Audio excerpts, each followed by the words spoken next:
Assalamualaikum warahmatullahi wabarakatuh. Sekarang saya akan melanjutkan pembahasan part kedua untuk latihan soal tes potensi skolastik bagian penalaran umum untuk nomor 11. Berdasarkan paragraf pertama, manakah pernyataan berikut yang benar? Jadi kita akan mengecek di paragraf pertama. Kita akan baca cepat. Sepanjang Senin, Gunung Merapi di perbatasan daerah istimewa Yogyakarta dan Jawa Tengah 7 kali mengeluarkan awan panas. Statusnya masih waspada. Ingat ada tandai yang penting, 7 kali awan panas, statusnya masih waspada level 2. Warga di lereng Merapi tetap beraktivitas seperti biasa serta tidak panik.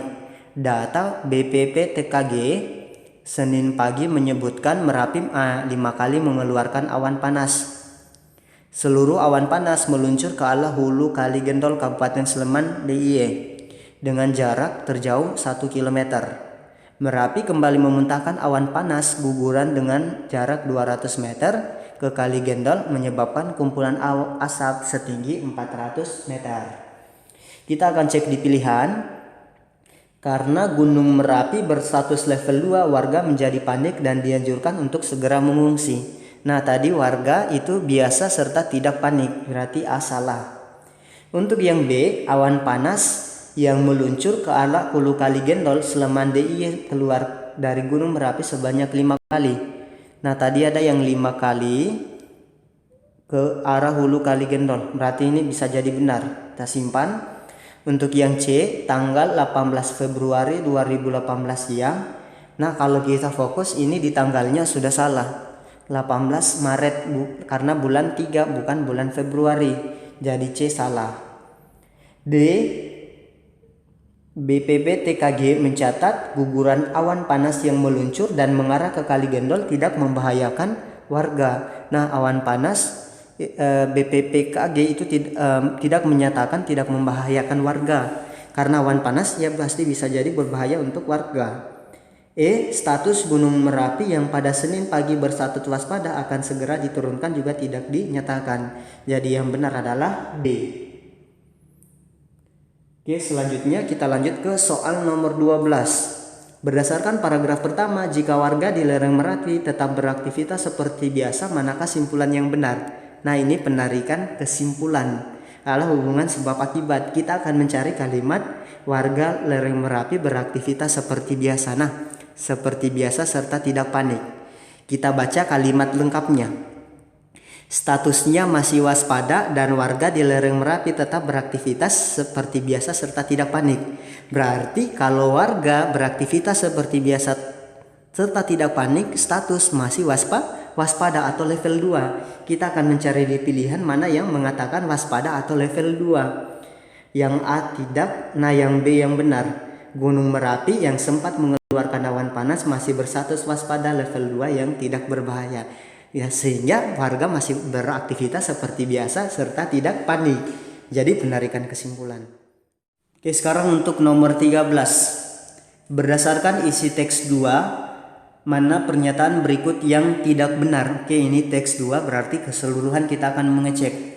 Gunung Merapi satu di antara gunung berapi yang aktif berada di perbatasan DIY dan Jawa Tengah. Nah, ini ada di kalimat pertama, berarti benar. Untuk yang B, di Sleman ada sebuah asosiasi wisata yang bernama Lavatur Merapi yang memakai mobil jeep sebagai kendaraan. Nah, ini kita akan baca cepat, mencari Lavatur dan mobil jeep.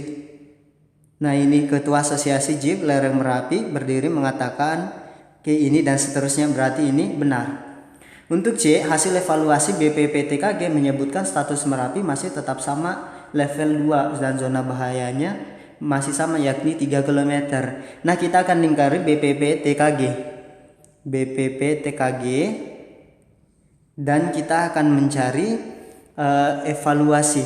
Nah, ini hasil evaluasinya status Gunung Merapi masih sama yakni waspada level 2 dan 3 km, berarti benar. Untuk D, BPPTKG merekomendasikan agar warga tetap beraktivitas seperti biasa dan tidak memperdulikan zona bahaya. Nah, ini yang salah. E, pada saat Gunung Merapi bererupsi, aktivitas Lavatur Merapi tidak terganggu dan tetap berjalan normal. Nah, ini benar. Jadi sementara itu dan seterusnya berjalan normal seperti normal aktivitas warga di lereng Merapi Sleman. Jadi yang tidak benar adalah D. Sekarang untuk soal nomor 14. Berdasarkan paragraf ketiga, apabila Gunung Merapi meletus dengan erupsi yang kuat dan atau berstatus awas, manakah simpulan berikut yang paling mungkin benar? Kita akan fokus ke paragraf 3. Sementara itu, Ketua Asosiasi Jeep Lereng Merapi Sisi Barat Dardiri mengatakan aktivitas wisata lavatur Merapi dan seterusnya berjalan normal seperti normalnya aktivitas warga di lereng Merapi di Sleman karena status Gunung Merapi itu masih waspada. Nah, kalau misalnya statusnya meletus dengan kuat dan berstatus awas, berarti apa yang benar? Berarti aktivitas warga akan dihentikan dan akan diungsikan. Jadi kita akan mencari jawaban tersebut. A. BPPTKG akan meningkatkan status gunung aktif menjadi siaga. Oke, jadi ini kurang tepat. B. Jumlah gugusan material kurang tepat lantaran awan panas mengimpaki jarak. Tidak. D. Ini juga tidak. Jadi jawabannya E. Semua aktivitas warga dihentikan. Karena pernyataannya kan ini statusnya masih waspada. Karena masih waspada, kegiatan masih berjalan normal dan aktivitas warga Merapi di Sleman juga normal. Berarti kalau meningkat statusnya menjadi awas, nah semua aktivitas warga dihentikan dan seluruh warga harus diungsikan ke tempat yang aman. Ya, hubungan sebab akibat. Jadi jawabannya E. Berikutnya soal nomor 15. Berdasarkan paragraf kedua, manakah pernyataan berikut paling benar? Kita akan fokus ke paragraf kedua, kita akan baca cepat. Evaluasi dilakukan terhadap kondisi Merapi terkait keluarnya awan panas. Nah, awan panas 7 kali dalam sehari. Hasil evaluasinya status Gunung Merapi masih sama, yaitu waspada level 2. Dan zona bahaya juga masih sama 3 km dari puncak Merapi. Merekomendasikan agar tidak ada warga yang berada di zona bahaya. Panas mengarah ke hulu Kali Gendol dan seterusnya. Oke, kita akan mengecek mana pernyataan yang benar. A. Sejak kapan? Pertanyaan paling benar. A. Sejak kapan ditetapkan status Gunung Merapi waspada level 2 dan zona bahaya 3 km dari puncak Merapi? Nah, ini bisa jadi benar karena dinyatakan tadi itu di level bahaya itu 21 Mei. Jadi bisa jadi menyatakan kapan. B. Siapa yang mengatakan bahwa Gunung Merapi mengeluarkan awan panas sebanyak 5 kali? Nah, ini kurang tepat. D. Di mana kantor juga tidak. Mengapa guguran tidak? Kapan dilakukan evaluasi juga tidak. Yang tepat itu A. Sejak kapan ditetapkan status Gunung Merapi waspada level 2 dan zona bahaya 3 km, yaitu sejak 21 Mei 2018. Berikutnya soal nomor 16. Berdasarkan isi teks tersebut, manakah simpulan berikut yang mungkin paling benar? Kesimpulan yang A. Awan panas yang keluar berkali-kali dari Gunung Merapi menyebabkan munculnya kepulan awan asap hitam. Tidak. B. Meskipun Gunung Merapi antara DIY dan Jawa Tengah sering mengeluarkan awas panas, statusnya tetap waspada. Nah, ini bisa jadi benar karena tadi banyak dinyatakan di sini masih tetap waspada. Untuk menarik wisatawan didirikan, nah tidak. Pemerintah merasa perlu mengadakan evaluasi setiap saat juga tidak dinyatakan. Gunung Merapi sampai saat ini berstatus waspada hingga semua warga masih tetap bisa beraktivitas secara normal juga kurang tepat sebagai kesimpulan. Jadi jawabannya B. Teks ini menyatakan status Gunung Merapi yaitu masih tetap waspada atau level 2. Jadi jawabannya B. Sekarang kita lanjut ke soal nomor 17. Berdasarkan isi teks tersebut, pernyataan mana di bawah ini yang merupakan ringkasan yang paling tepat? Oke, ringkasan yang paling tepat berarti yang bisa menyangkut keseluruhan. A. BPPTKG menyebutkan Gunung Merapi bererupsi berkali-kali menyebabkan status tidak berubah tetap waspada. Oke, bisa jadi. A. B. Aktivitas Gunung Merapi semakin meningkat. Warga diminta waspada dan menjauh dari pusat erupsi. Ini tidak dinyatakan di bacaan. C. Awan panas dan guguran material berkali-kali keluar dari Gunung Merapi, tetapi statusnya tetap sama, yaitu waspada. Nah, bisa jadi. D.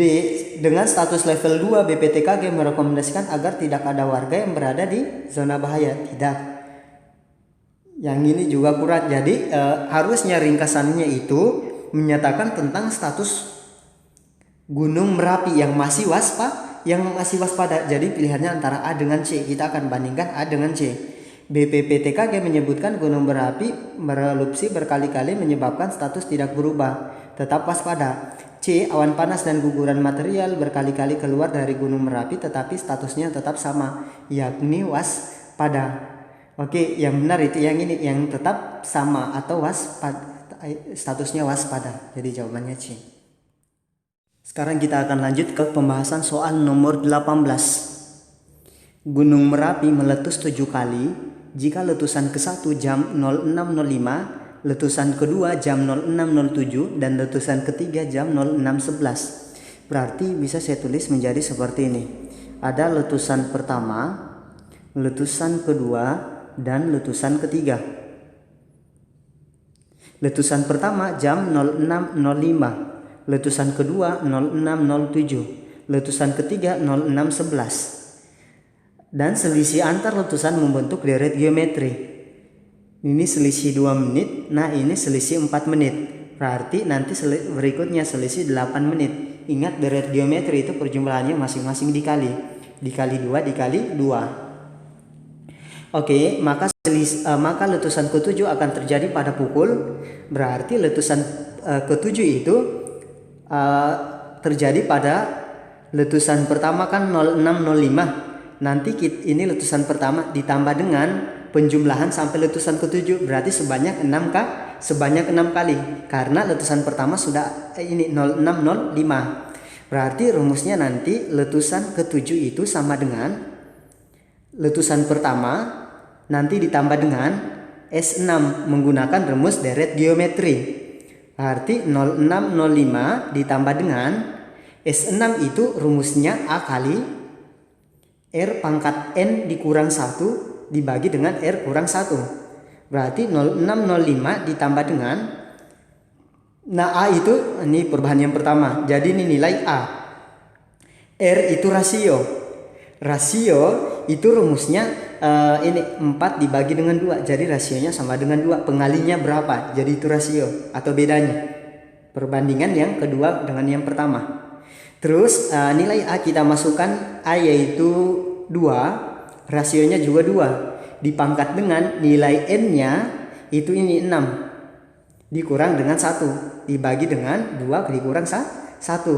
Berarti hasilnya 06.05 ditambah dengan 2 kali 2 pangkat 6 itu 64 dikurang dengan 1.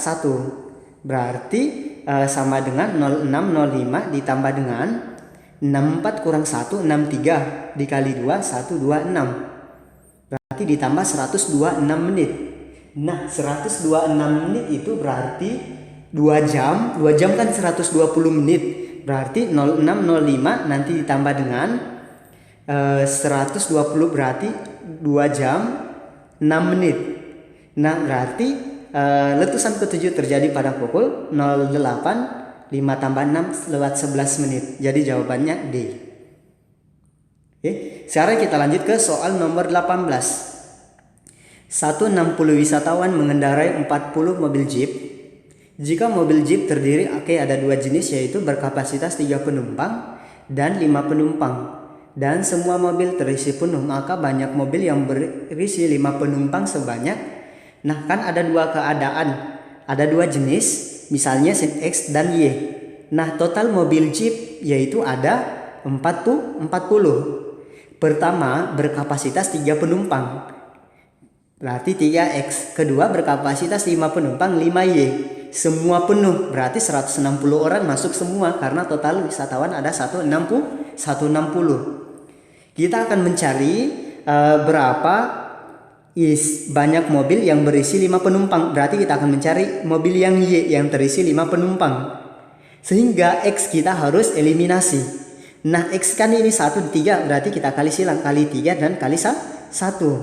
Kalau dikali 3 berarti 3X ditambah dengan 3Y sama dengan 120. Dan 3X tambah dengan 5Y sama dengan 160. Nah, kalau seperti ini, X supaya hilang kita tinggal, benar kita tinggal kurang saja. Jadi X habis sisa 3Y kurang 5Y minus 2Y.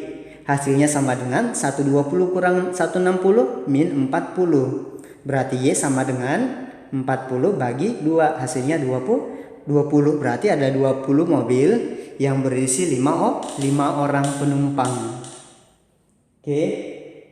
Nah, sekarang kita akan lanjut ke nomor 20.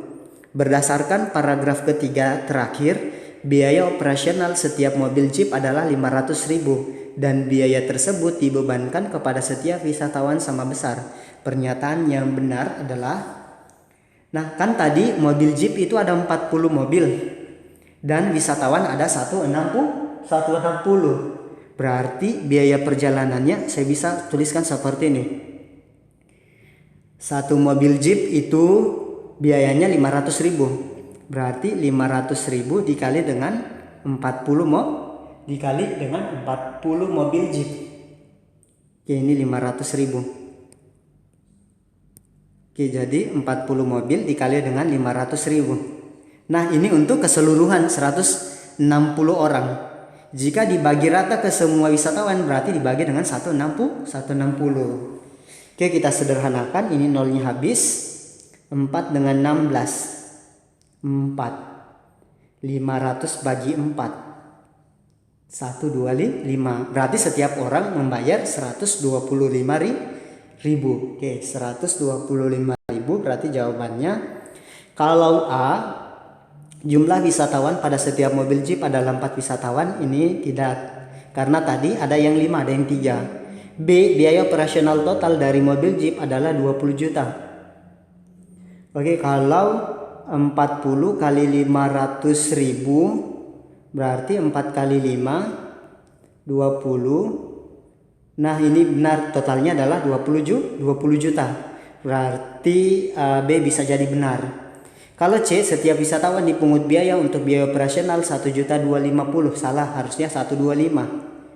D, apabila 8 mobil Jeep tidak dapat dipergunakan maka daya tampung per mobil Jeep adalah 5 orang. Oke, ini juga kurang tepat. Jadi yang ini juga salah, berarti jawabannya adalah B. Oke, sekian pembahasan kedua. Semoga bermanfaat bagi teman-teman sekalian. Saya tutup dengan ucapan wabillahi taufiq wal hidayah. Assalamualaikum warahmatullahi wabarakatuh.